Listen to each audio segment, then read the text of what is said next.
Assalamualaikum warahmatullahi wabarakatuh. My name is Nurziha binti Rifan, and today me and my group mates will be talking and presenting about language context in podcast. Nice. So this is the members of the group. We have Ifah, Ilya, and me myself, Zihan. It's like agriculture doesn't sit this down yet. That's not their job. Stop. Okay.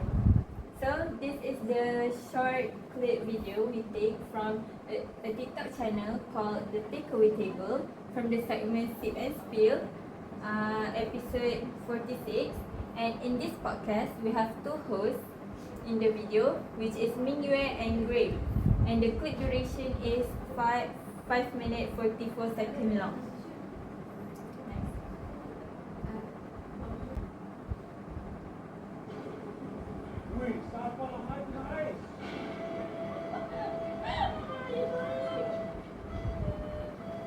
Right now we are here and we might go together with Kit Kat. We're celebrating the dark Oreo flavor that is 100% cocoa from water. Right now, it's time for some Sip and Spill.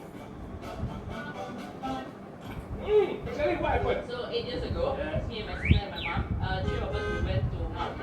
So my mom had injured for a few years back that she got bitten by dogs, but then she forget about the injury. Slow down! Your mother! She's not my dog!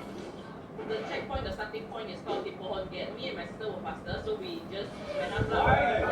Why you not wait for my mother? Because my mom was guiding me to guide. This lady gives birth to you all. Yes, she said good.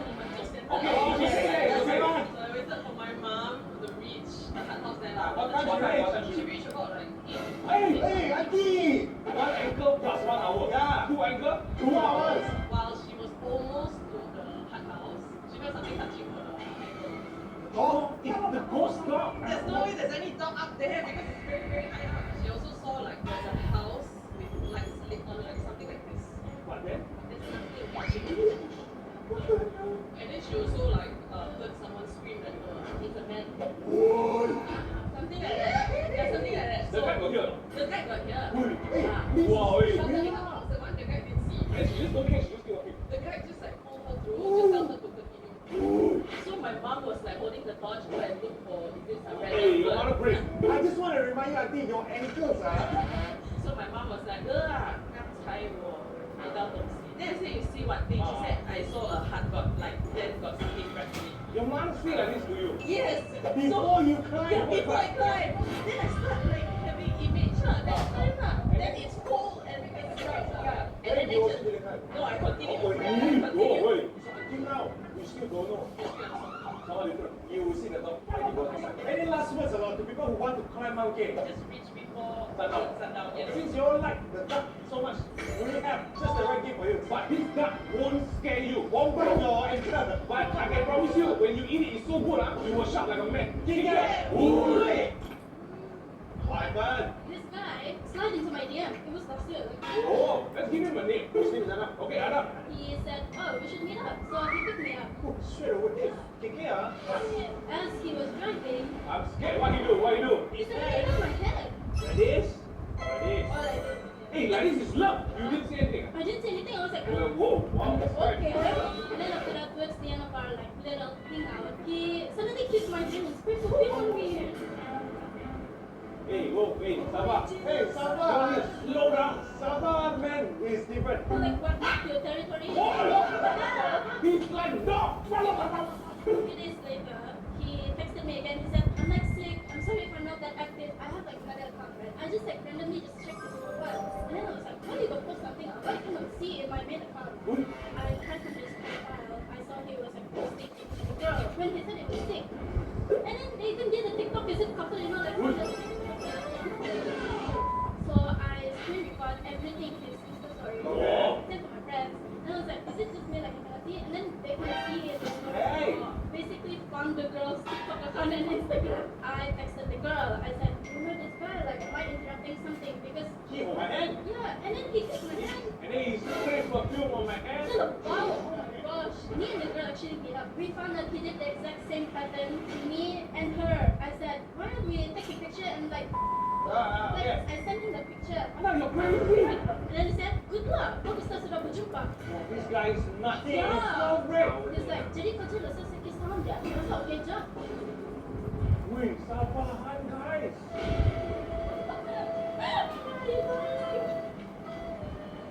All these victims, like other girls, started to chat with the girl and said, you know what? Actually, he did the same thing to me. How many girls? There were a lot.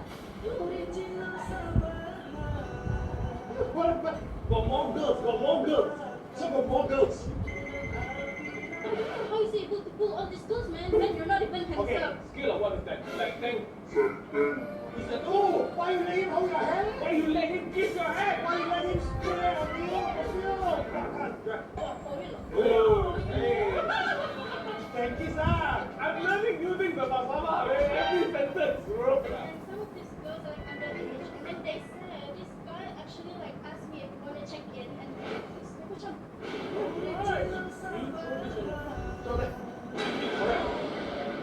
He's watching it. What do you have to say to him? I hope you're for real. Ang patang-patay ko pancit. Lu punya aircon orang bau anjing. Sometimes in life you have to taste the bitter to know the sweet. But today we got for you bitter sweet. Congratulations, Anna. You are going home with a KitKat. Thank you, KitKat. Thank you so much, KitKat, for jumping on this episode of Sip and Skill Sabah. You are crazy. Stories today remind you that without bitterness you can't taste sweetness. But you want to have both, and this is it. KitKat Harmonium so good. Be sure to check it. So that is the video that we use to analyze 3 different contexts, which is situational context, cultural context, and lastly interpersonal context. So now I will present to you situational context in the podcast we just watched just now. So I will talk briefly about what is actually situational context.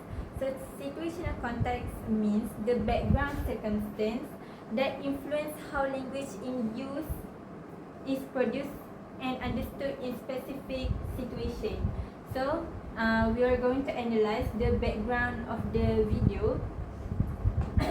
So first, in the situational context, we need to analyze the participant in the video just now. So we got 2 hosts in the video, which is Ming Yue and Graham, and then we have the guests, 2 guests, but there are 3 people, which is Shelly and her sister, and for the second story it is Anna. And we have outside of the video we have the audience, which is us, the online viewers that watch the video through TikTok or YouTube. Yeah, so that's the participant that happen in this situational context. Next. So we have time, which is the recording session, which is we call it the present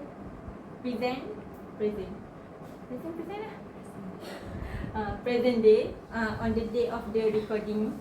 And then we have in the story we have 2 timeline, which is the story for the Shelly and her sister, which is 8 years ago, with their mom on the Mount Kinabalu, and for the Anna story it is last year. And then we also have 2 types of topic in the video, which first a spooky story on Mount Kinabalu by Shelly and her sister, and second we have the psycho dating story by Anna. Next. So the purpose of the videos, for this video we have 2 kind of purpose.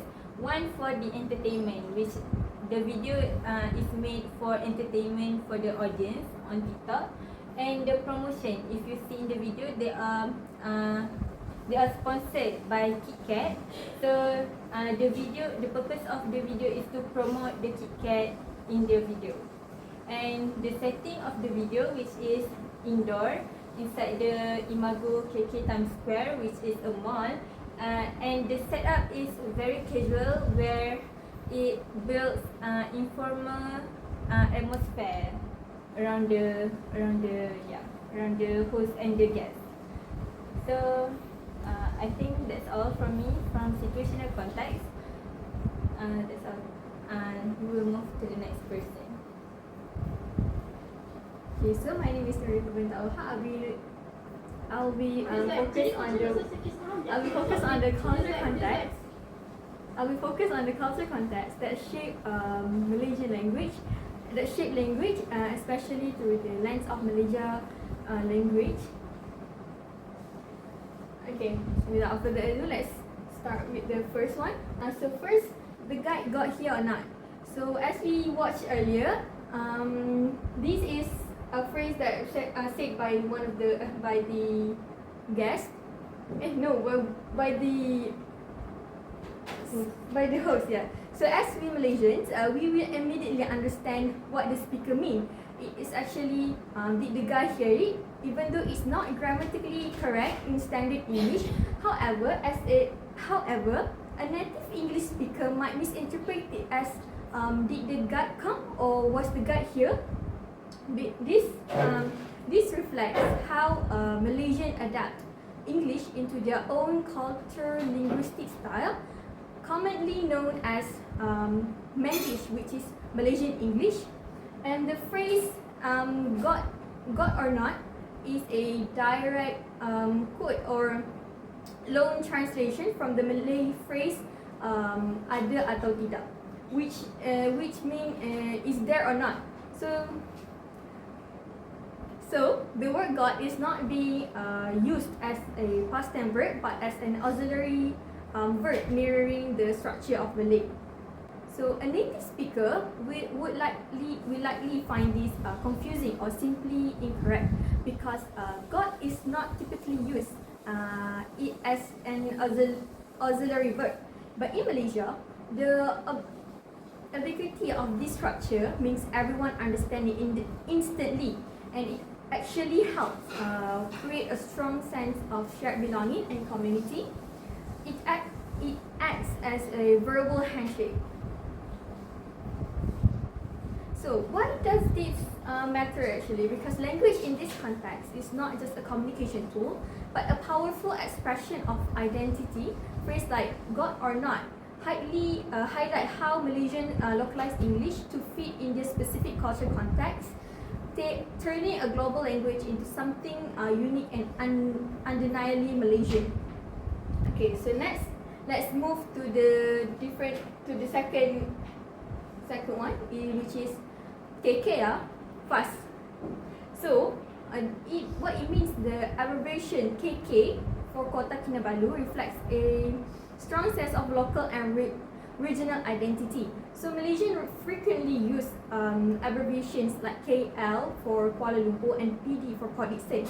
It is actually a pattern that represents familiarity, efficiency, and a deep-seated sense of belonging to that place.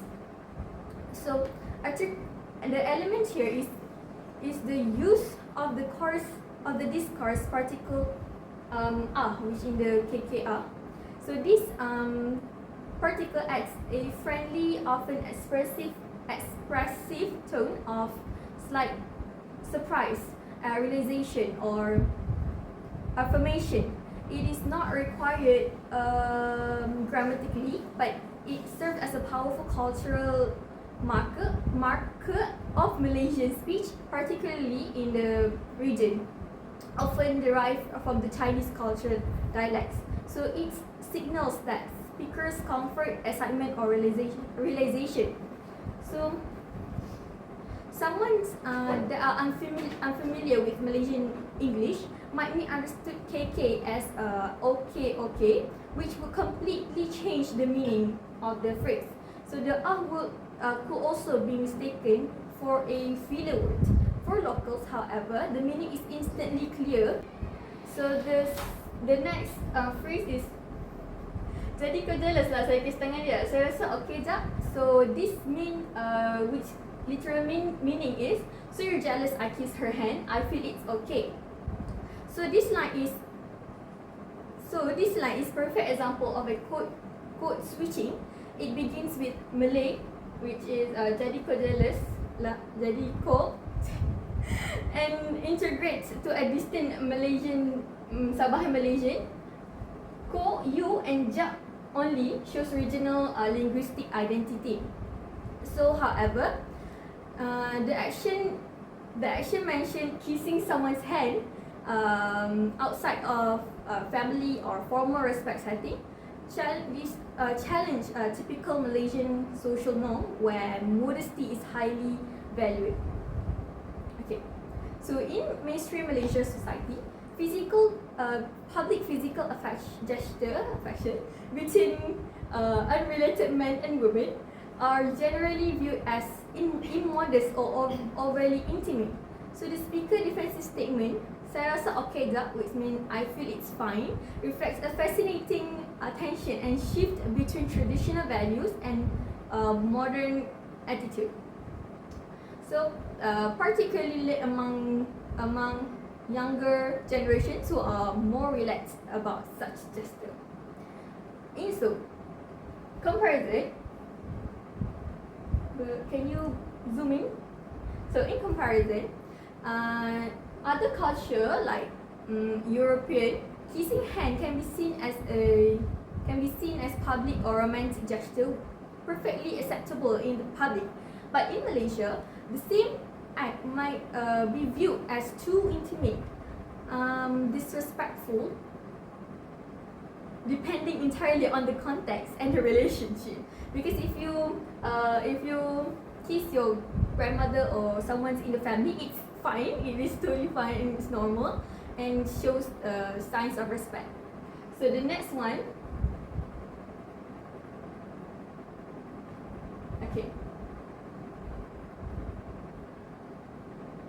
okay, the fourth phrase is "can kiss lah."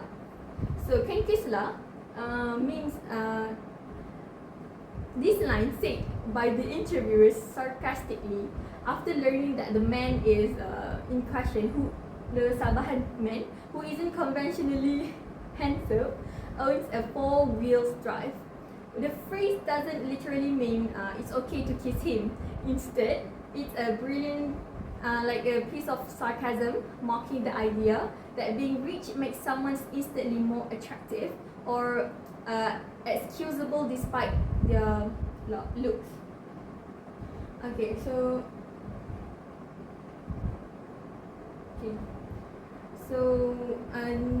here comparison.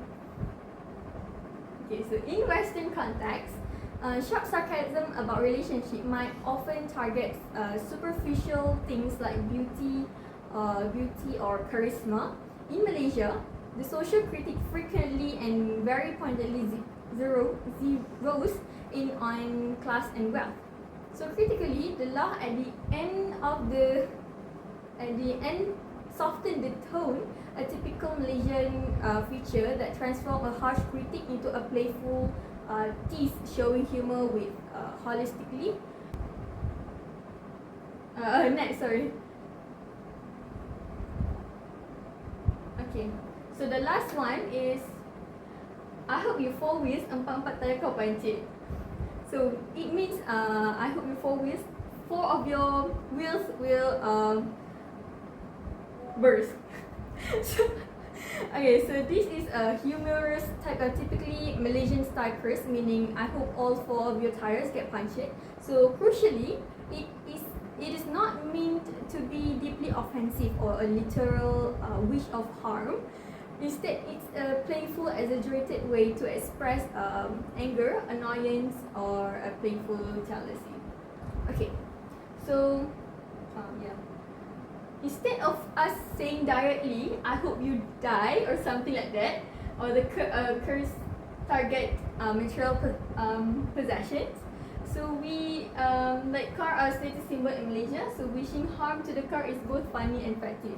So like I say, we Malaysians are very polite and we say modest, so we don't really curse someone directly. So yeah, so in comparison, in Western culture, cursing may be more direct and personal. Malaysians often choose witty, indirect insults that still cut deep. Like the video, it says, what is this? I hope you 4 wheels, 4 petai kau pancit. And after that, one of the interviews said, I hope your aircon bau hancing. They are not directly to him, but to him environment really like surround him. Yeah, so it's reflect Malaysian humor, creativity, and how people soften anger with playful exaggeration. So that's all from me. Let's move on to who? Elia Nazir. Okay, so next we will be moving on to the interpersonal context. But before that, let me explain first briefly about what is interpersonal context. So the interpersonal focus. Next, we'll be moving on to the last context, which is the interpersonal context. So before I explain about what interpersonal context that I already observed from the video, I actually wanted to explain first what is interpersonal context. So the interpersonal context actually focuses on how relationship between people shape the way they communicate. It is not just about what it is said, I mean the content of the conversation, but it is more to how it is said depending on the closeness, familiarity, and social roles between speakers. So for example, when two close friends talk, they often use casual language, inside jokes, or even incomplete sentences when that only they can understand the meaning of the sentence. These words, because they share a strong bond and background knowledge. However, if the same words were used, with other people, with a lecturer, boss, or stranger, it might come across as rude, confusing, or too informal. So first, in interpersonal context, we will be focusing on these four elements: relationship, tone, level of formality, and the last one is politeness. So for the relationship, the interaction between the host, the interaction in the podcast video is actually between host and guest, but it is framed as a casual friendship rather than a strict interviewee interviewee dynamic. Then the second one, the host act playfully superior, like they are interacting, exaggerating, while the guests accept this with laughter, showing a comfortable and informal bond. This create an environment where the guests actually feel like they are belong into that conversation. And the last one, the brand KitKat actually is present but treated like a friend in this conversation, blended casually into jokes and closing remarks. So the next one is tones. In this podcast video, they use mostly playful and humorous tone with exaggerated reaction like "your mother was beaten by dogs" and teasing jokes set a light mood.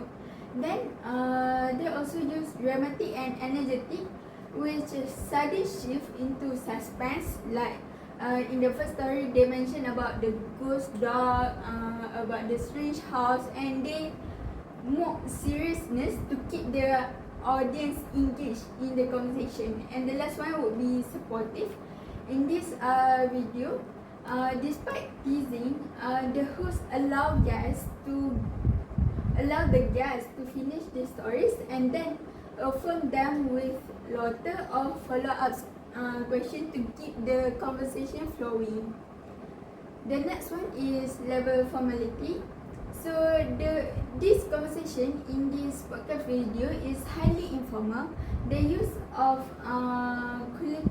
colloquial language and slang like "jak", "empat tayar kau banci", sabar, things like that, to show familiarity and closeness to the place. And in this conversation, if you guys notice, they use not really a strict turn taking, rather than they interrupt and overlaps the conversation, reflecting a casual group talk rather than a structured interview. Then the last one would be politeness strategies.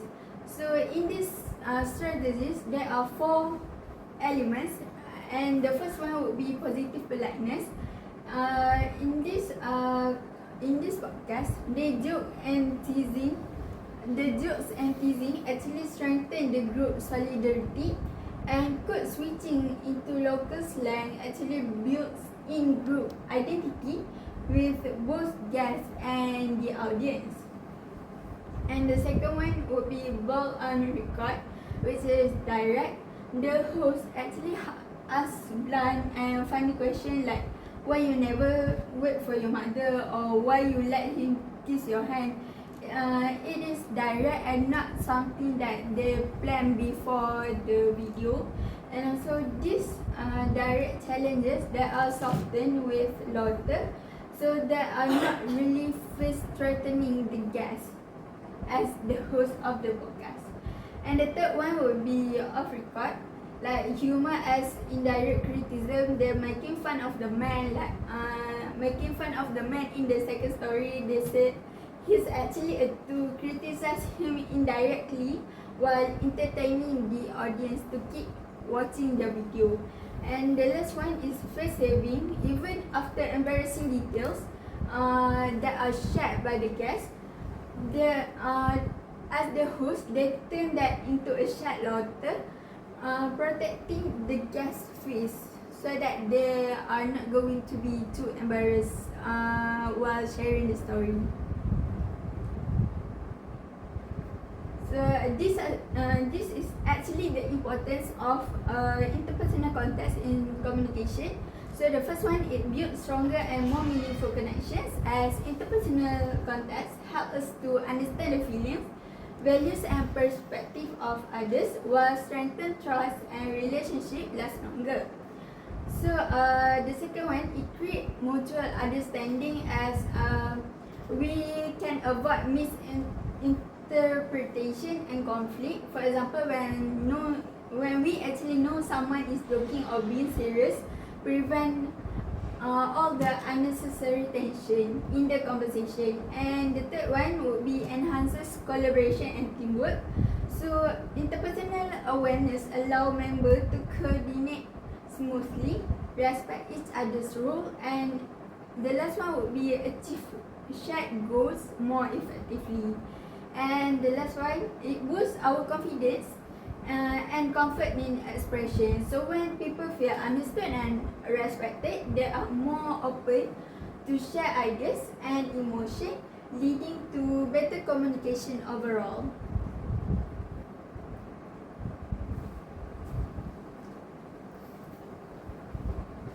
Okay, so now let's move on to the conclusion. So the first is the situational. This conversation happens in a casual talk show format sponsored by KitKat. The purpose is storytelling mixed with entertainment and product promotion. The setting encourages exaggeration, humor, and dramatization instead of serious discussion. So the impact of it on the communication, it makes playful tones and interaction acceptable. It encourages fast switching between stories and brand promotion to keep attention. Audience expect laughter and engagement, not formality. So as you can see in the video itself, there are many interruption, and they didn't really drag the switching between the stories. So can you zoom in here? Okay, so for the culture, the speakers show Malaysian identity through code switching, Sabahan slang, and references to local practices. These choices reflect shared value and culture relatability, which makes the stories feel authentic and closer to the audience's experience. So I feel like if Sabahan people watch the video, they would feel like a sense of belonging. So the impact on the communication, it builds connection with Malaysian viewers, especially the Sabahan. Humor is shaped by culture norms, like ghost stories, slangs, and it strengthens product identity as locally rooted, which is the KitKat Dark Borneo. And the last element would be interpersonal. So in conclusion, the relationship among speaker is friendly. As I said before, it is about the relationship between the speaker, and it make even sensitive topics like injuries, ghost encounters, or cheating are reframed as funny instead of offensive. So politeness strategies are indirect and humorous in this podcast video. And the impact of applying interpersonal context in this video is actually maintains closeness and avoid any conflict. It allows sensitive issues to be discussed openly. The equality in the relationship means that interrupt and jokes actually feel more natural. And the last one, it builds the trust and keeps the tone engaging between the speaker and the host of the podcast. So that's all from us. Thank you.